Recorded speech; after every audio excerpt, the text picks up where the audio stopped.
Company চিনার সহজ উপায় আপনারা আমি দেখছি যে গত বছরেও আপনারা প্রতারিত হয়েছেন, এবছরেও প্রতারিত হইতেছেন।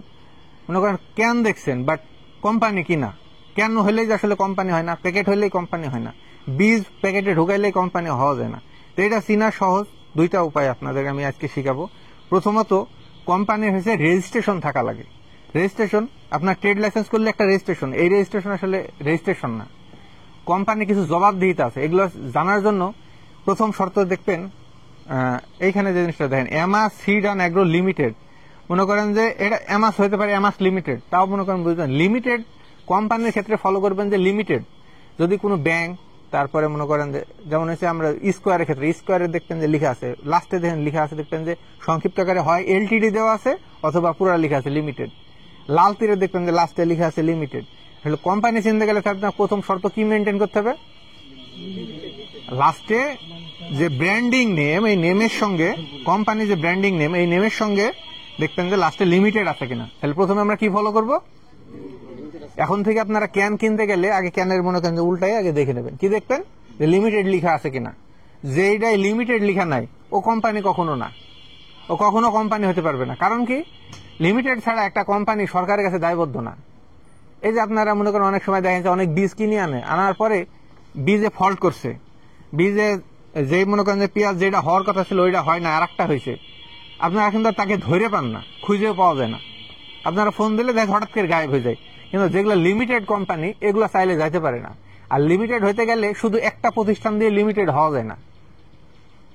লিমিটেড হয়ে গেলে তার বাংলাদেশে অন্তত 2 থেকে 3টা প্রতিষ্ঠান থাকতে হবে। তা না থাকলে একটা কোম্পানি লিমিটেড হইতে পারে না। এইবার তো লিমিটেড ফলো করবেন। লিমিটেড ফলো করার পরে আর একটা জিনিস যেটা হচ্ছে আমরা বীজের ক্ষেত্রে ফলো করতে হবে, মাদার কারা, মানে জন্মদাতাকে, জন্মদাতিনীকে, মানে কে জন্ম দেয়, এই জিনিসটা যদি জানতে হয় তাহলে আপনার কাক খোঁজ করতে হবে। বাংলাদেশে বহুত বড় বড় কোম্পানি আছে, মেলা কোম্পানি আছে, কিন্তু মাদার কেউ না। দেখবেন যে অনেক সময় একটা কোম্পানি প্রোডাক্ট আনতেছেন, 3 বছর ভালো হয়েছে, এর পরের বছর যাই দেখতেছেন যে প্রোডাক্ট পুরাই ফল্ট করছে, আবহাওয়ার সাথে ম্যাচিং করে নাই, প্রোডাক্ট পুরো ফল্ট করছে। দেখা যাচ্ছে বাংলাদেশের টেম্পারেচার ধরেন 40 ডিগ্রির নিচে, যখন 38 ডিগ্রি সেলসিয়াস তাপমাত্রা ছিল, ওই সময় যে ভ্যারাইটি, কারণ এরা তো বিদেশ থেকে ইম্পোর্ট করে আনে, যখন ইম্পোর্ট করে আনে ওই ইম্পোর্টেড ভ্যারাইটির মনে করেন যে বাংলাদেশে যে বীজ আছে, মানে বীজ আমদানি করে, এই বীজটার সর্বোচ্চ মানে ওয়েদার রেজিস্ট্যান্স পাওয়ার হলো 38 ডিগ্রি সেলসিয়াস। যখনই 40 ডিগ্রি সেলসিয়াস তাপমাত্রা আসে তখন ওই বীজটা কি হয়, অমনি মাঠে নষ্ট হয়ে যায়, হয়ে যেতে পারে গাছ হয়ে যেতে পারে, মাঠে পুড়ে যেতে পারে। এই যে প্রবলেমগুলো হয়, এই প্রবলেম আপনারা ফেস করছেন না?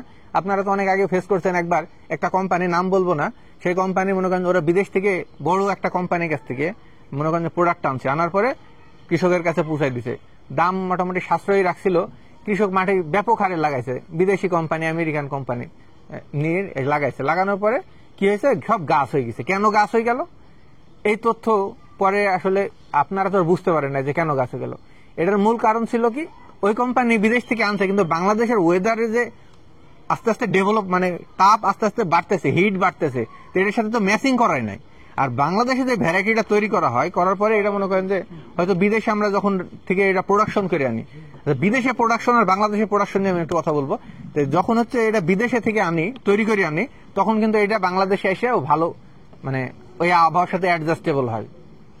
তো এই জিনিসটা আপনাকে বুঝতে হবে। তাহলে যে এখন এই যে মাদার, তাহলে কে এইভাবে বাংলাদেশ থেকে তৈরি করে বিদেশ থেকে করে আনতেছে, অথবা বাংলাদেশেই তৈরি করতেছে, সেইটা চিনার ক্ষেত্রে আপনার যে জিনিসটা লেখা থাকতে হবে, গবেষণা ভিত্তিক বীজ প্রতিষ্ঠান। কি লেখা থাকতে হবে?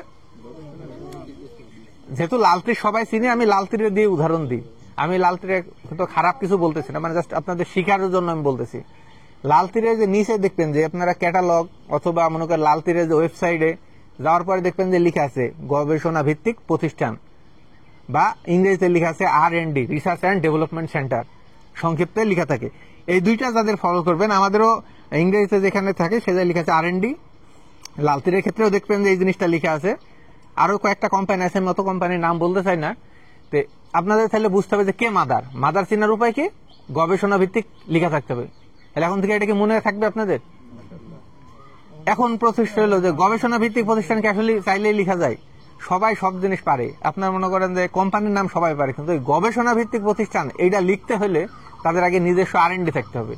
নিজস্ব R&D কি, যেখানে একটা নির্দিষ্ট জায়গা থাকা লাগবে, যেখানে মনে করেন যে জাত উন্নয়ন করা হয়। আর এই জাত উন্নয়ন করার জন্য 3 বছর পর একটা ভ্যারাইটি লাইসেন্সও যদি নিতে হয়, 3 বছর সময় লাগে। এই গবেষণা ফার্মে থেকে এটা হচ্ছে যারা হচ্ছে একবার ব্রিডার, কৃষিবিদ ব্রিডার, এরা মনে করেন যে একটা জাত তৈরি করতে 5 বছর, 6 বছর, 7 বছর সময় লাগে। 7 বছর গবেষণা করার পর একটা জাত তৈরি করছে। যেমন আমাদের কথা বলি, আমাদের অ্যামাস্টেনরা 4 বছর পরে আপনাদের হাতে দিছে। কয় বছর পরে দিছে? তার আগে ছিল অ্যামাস কিং। অ্যামাস কিংটা আপনারা অনেক সময় বলতেছেন না যে ভাই একটু কালারে কিছু পরিবর্তন হয়েছে, ওই একটু লাল কালার আসতেছে। তো আমি বলছি কয় পার্সেন্ট আসছে? আপনারা যদি বলে যে আমি 1% মানে আপনাদের এখানে যে কাঠা 2.5% কাঠা, বা আমি 5 শতক ধরলাম, 5 শতক জমিতে আমি যদি বলি 50 কেজি কি পাইছেন, তখন আপনারা কেউ 50 কেজি খুঁজে বাইরে দিতে পারবেন না, কারণ এটা হচ্ছে 1%-এরও কম। এখন কেন এটা থাকে, তাই না? মাদার কোম্পানি প্রোডাক্টে এই প্রবলেম থাকবেই। এটার পিছনে বিশেষ কারণ কি, যে জন্ম, যেমন মানুষের ক্ষেত্রে বলি, যার হচ্ছে যেমন হচ্ছে মোয়াজ্জেম ভাইয়ের কথা আমি বলি, এই জন্য একজন আছে, ওনার 2 ছেলে চেহারা কি একই রকম? আপনাদের সবারই চেহারা দেখা যাচ্ছে, পিতা আর মাতা দেখা যাচ্ছে ফর্সা, বাট অনেক সময় দেখবেন যে বাচ্চা কালো হয়। কেন কালো হয়? ওটা জেনেটিক্যালি কিছু বৈশিষ্ট্য। ওই দেখা যাচ্ছে বাপের ক্যারেক্টার হয় কালো ছিল, না হয় না দাদা কালো ছিল, যার কারণে দেখা যাচ্ছে ওই দাদার জিনগত বৈশিষ্ট্যের কারণে ওই কালো একটু চেঞ্জ হয়ে যায়। যে ওই বাচ্চা দেখা যায় দাদার বৈশিষ্ট্য পাইছে। অনেক সময় আমরা বলি যে বাচ্চা তো দাদার মতো হয়েছে, অথবা বলে যে এই বাচ্চার দাদির মতো হয়েছে। কেন এটা হয়? অথবা দেখা যাচ্ছে নানির মতো হয়েছে। এই জিনের বৈশিষ্ট্যটা কোথায় থেকে আসে? ওইভাবে চলে আসে। এই বীজ তো এরকম মনে করেন এদের জিনগত একটা বৈশিষ্ট্য আছে, এটা তো মানুষের হাতে বা ফ্যাক্টরিতে নিয়ন্ত্রণ করার কিছু নাই। যার জন্য আপনারা কেউ চাইলেও, আমরা যদি বলি যে আপনারা সবগুলা এই কালার হবে, একই সাইজ হবে, এটা করা পসিবল না। কারণ এটা হলো আল্লাহ প্রদত্ত প্রাকৃতিক কিছু নিয়ম আছে। এটা আমরা কি করতে পারি, জাতের বৈশিষ্ট্যর কিছু পরিবর্তন ঘটাতে পারি। কত পার্সেন্ট পরিবর্তন ঘটাতে পারি? আমরা বীজের ক্ষেত্রে 80% পরিবর্তন ঘটাতে পারি। এই জন্য সরকারি একটা রেজিস্ট্রেশনের নিয়ম অনুযায়ী হলো জার্মিনেশনের ক্ষেত্রেও 80%, পিওরিটির ক্ষেত্রেও 80%। যদি একই কালার হয়, একই শেপ সাইজ হয়, বা একই জাত হয়, তাহলে ওই জাতটা রাইট। আমরা প্রথমে যে জায়গায় কথায় আমরা চলে গেছিলাম, সেটা হলো যে মাদার কিভাবে বুঝবো। তাহলে আপনাদের প্রথম ফলো করা লাগবে যে ওই কোম্পানির নিচে লোগোতে লেখা আছে কিনা, অথবা ক্যানে লেখা আছে কিনা, লিফলেটে লেখা আছে কিনা যে গবেষণা ভিত্তিক প্রতিষ্ঠান। একটা গবেষণা ভিত্তিক প্রতিষ্ঠান একটা কোম্পানিতে চালাক গেলে অন্তত প্রতি মাসে 30 থেকে 40 লাখ টাকা খরচ হয়। এই জন্য এই ছোটখাটো কেউ এত টাকা দিয়ে পুষার মতো ক্যাপাসিটি কারো থাকে না। বাংলাদেশে হাতে গোনা হয়তো 10 থেকে 15টা কোম্পানির, তারও কম আছে যে 10 থেকে 15টা কোম্পানিরও কম গবেষণা যারা রিসার্চ করে, তার মধ্যে আমরা একজন। যে আমরা নিজস্ব ভ্যারাইটি, আমাদের সবগুলা নিজস্ব। আমরা যদি বলি যে এরকম হবে, এরকমই হবে। আপনারা যদি, আমরা গত বছরের বাইরেও বলছি যে আমরা চাইলে কালার পরিবর্তন করতে পারি, আমরা চাইলে মনে করেন যে পেঁয়াজের শেপ সাইজ পরিবর্তন করতে পারি। কেন পারি? কারণ এখানে কারিগর কারা? আমাদের কোম্পানির ব্রিডাররা, এখানে কারিগর। এরা চাইলে এগুলা সবগুলো আস্তে আস্তে পরিবর্তন করতে পারে, কিন্তু এটার জন্য সময় লাগে। এটা জাত তৈরি করতে 5 থেকে 6-7 বছর সময় লাগে, 8 বছর সময় লাগে। এই যে মনে করেন যে এই সময় লাগে, আপনারা অনেক সময় বলেন যে আপনাদের কোম্পানির বীজে এত দাম কেন? এই প্রশ্নটা তো সবসময় থাকে মাথায় আপনাদের ঘুরপাক করে।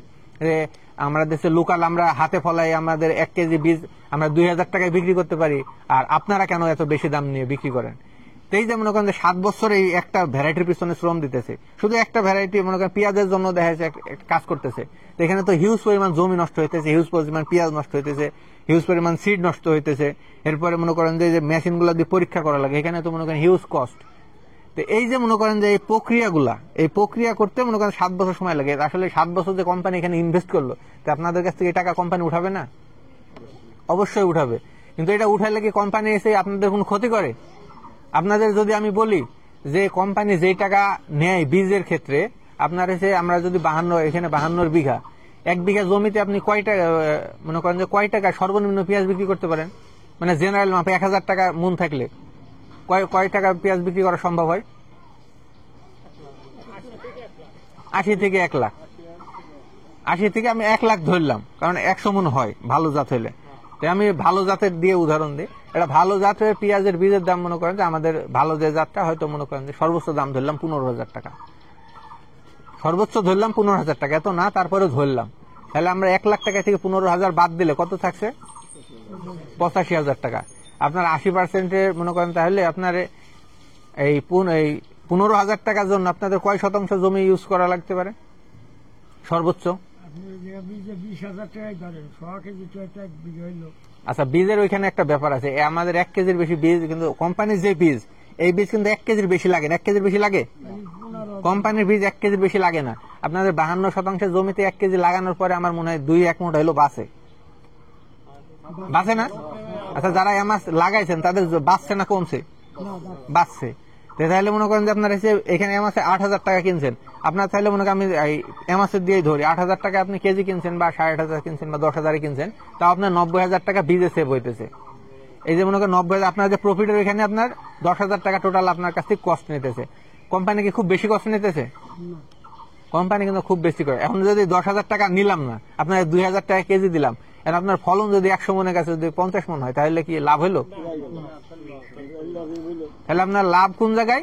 আপনি মনে করেন 10,000 টাকা 5,000 টাকা বেশি দিতেছেন বা 8,000 টাকা বেশি দিতেছেন, ফলন পাইলেন মনে 50 মনের কাছে ডাবল, 100 মন পাইলেন। তাহলে আপনার লাভ হলো কোন জায়গায়? ওই ফলনে লাভ হলো। আপনি কি দিন শেষে লস হয়েছে না লাভ হয়েছে? এই বছরে আমি মাঠে একটা গেছি, একটা কৃষক মানে একটা কোম্পানি ভাইবে তাদের কাছ থেকে প্রোডাক্ট নিছে, পরে গালাগালি পাঠতেছে। আমি বলছি ভাই এত গালাগালি পড়ার তো কিছু নাই, এটা তো আপনিই দোষী, আপনি তো নিজে দেখে আনছেন। তো বলছে দেখে আনলে ওরা আমাদের এইভাবে ঠকাবে কেন? আমি বলছি আপনি বীজের যে কম দাম দিছে, আসলে ওই দাম এত কম দামে বীজ কোথায় থেকে এনে দিবে? ভালো জিনিস তো আসলে চাইলেই আপনি খাসির মাংস যদি বাজারে যাই দেখেন যে কি একজনা খাসির মাংস বিক্রি করতেছে 1,000 আর একজনা বিক্রি করতেছে মনে করেন 400 টাকা কেজি, আপনি নিবেন কোনটা?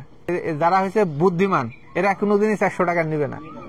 নেবে মানে অবশ্যই এখানে 400 টাকা মানে অবশ্যই এখানে কিছু কারণ আছে। তাহলে আগে সর্বপ্রথম সে কি করবে? যাচাই বাছাই করবে যে এই 400 টাকা কেজি কেন দিতেছে। 400 টাকা ছিল মরা না আসলে রোগের কারণে বা অ্যাক্সিডেন্ট করে মরে গেছিল বা চুরি করা কিনা, এই তিনটা মনে করেন একটা অপশন হইতে পারে, না হলে এত কম রেটে দেওয়ার আসলে পসিবল না। আর যেখানে 1,000 এই জায়গায় মনে করেন আপনার নিঃসন্দেহে মনে করেন আপনি নিতে পারবেন। কারণ কি? কারণ এটা হচ্ছে জেনারেল খরচ, সবাই জানে যে এই বর্তমান রেট এইটাই। তাহলে ওই জায়গায় আপনার ঠগার কোনো সম্ভাবনা নাই। আর ওই জায়গায় নিলে দেখা যাচ্ছে আপনার পেট খারাপ যদি হয়, তখন আপনার মনে সন্দেহ হবে যে না আসলে মনে হয় জন্য এই কারণে হয়েছে। আর খাওয়ার সময় মনে করেন যে এরকম একটা মনের ভিতরে কখনোই পাবে না। আর এই যে প্রবলেম গুলা হবে, কিন্তু এই দেখেন বীজের ক্ষেত্রে আপনাদের তাহলে একটা জিনিস বুঝতে হবে, মাদার কোম্পানি চিনার ক্ষেত্রে আপনারা কি কি দুইটা জিনিস ফলো করবেন বলেন, মনে আছে কিনা? কোম্পানি চিনতে হলে প্রথমে লিমিটেড দেখতে হবে, আর মাদার যারা তৈরি করে তাদেরকে ফলো করতে হলে গবেষণা লিখা দেখতে হবে। তাহলে এই দুইটা জিনিস যদি আপনারা জানেন, আমি একটা হলপ করে খাতা কলমে লিখে দিতে পারি, আপনাদের জীবনে কেউ ঠকাইতে পারবে না। আর এই দুইটা কোম্পানি চাইলেও কোনোদিন উঠে যেতে পারবে না। তাহলে আজ থেকে আপনাদের একটা জিনিস ফলো রাখবেন যে কোম্পানি যদি চিনতে হয় তাহলে লাস্টে লিমিটেড লিখা দেখে নেবেন। আর দ্বিতীয়ত, যদি আপনারা গবেষণা মাদার কোম্পানি খুঁজেন যে কারা আসলে যাত্রা তৈরি করে, যাত্রা নিয়ন্ত্রণ কারা করে, তাহলে তাদের ক্ষেত্রে নিচে লিখা দেখবেন গবেষণা ভিত্তিক বীজ প্রতিষ্ঠান, অথবা ইংরেজিতে লিখা থাকতে পারে শর্টে R&D।